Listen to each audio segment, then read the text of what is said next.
Hello and welcome back to the Watercolor Lettering Basics series here on my YouTube channel. I'm Kylie of Kylie in Kentucky, and we have made it all the way to video 4 out of the 5 parts. So today we're going to be quickly going over script lettering with watercolors as well as a couple of blending techniques. So I've got my brush and my paints and paper and other materials that were covered in the first 2 videos of this series. So go back and watch those if you are curious about the specific details and links for these products. So the first thing I'm going to show you with script lettering is a practice word that a lot of people use in the lettering community with brush pens, but you can also use it with watercolors, and that's the word minimum, because it has all these awesome ups and downs. I don't know, there's a better way to say that, but it's got a lot of curves and upstrokes and downstrokes that you can use to practice your lettering. If this is the first video that you're coming into in the series, then definitely go back, start from the beginning, and especially watch the 3rd video, the one right before this, because it goes over how to use a brush with your watercolors for lettering and achieving the upstrokes and downstrokes that make brush lettering really unique and cool. So as you can see here, I'm just getting warmed up with my watercolors and my brush by lettering the word minimum. And also, you notice I had to refill my brush because I ran out of paint right around the U. So that kind of ties into one of the blending techniques that we're going to talk about in just a moment. But this is an excellent word to get you all practiced and ready to start doing more scripty words. So now I'm just quickly sketching out the word watercolor in more of a loose lettering style. This is more like what my style is. It's not buttoned up at all. There's really no straight lines. It's all curvy, and that's just how I like it. I like imperfection. But really, script lettering is not that much different with the watercolors and the brush than it would be for you if you have been using a brush pen. I go over my letters a lot if the paint doesn't go on very smoothly or as smooth as I would like. I will go over it again. And I had to refill my brush a couple times during this word, so I'm just showing you that there.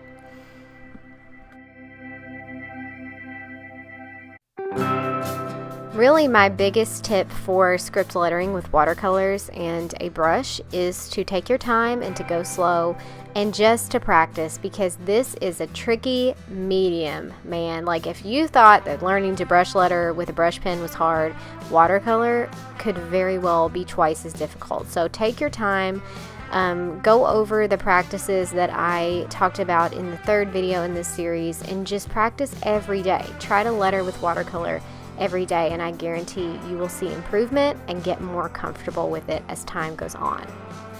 So now let's go ahead and discuss the first of just the basic blending techniques that you can do with watercolors to achieve some really gorgeous looks that you've probably seen all over Pinterest and Instagram. And that first is rainbow lettering.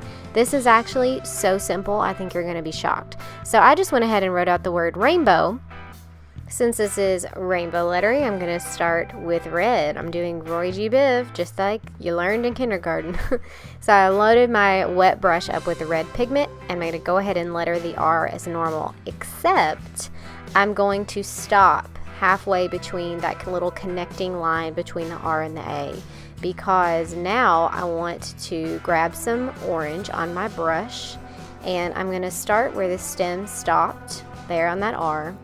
And I'm just going to drag my paint upward like normal. It's going to mix a little bit with the color that you just used before, which is the idea. That creates that beautiful ombre, smooth, blended effect. But you're just going to continue grabbing the next color and then dragging up, combining a little bit of the color you just used with the new one. But by the time you finish that letter, you'll only be left with the intended color on your brush. So I started out mixing the green and the yellow a little bit, mixing the blue and the green a little bit, but by the time I get done lettering this beat, all I'm going to have is blue on my brush, which is totally the idea. I hope I explained that well. Sometimes I'm not great at explaining things, but this truly is a shockingly simple technique. Don't worry if it takes you a couple tries to get it right. I've been watercolor lettering for 2 years now, and I still feel like I have so much room to improve. So once again, as long as you're practicing daily or a couple times a week, I think you're gonna shock yourself with how easy this becomes for you. Let's dive into the next technique, which is even easier if you can believe it.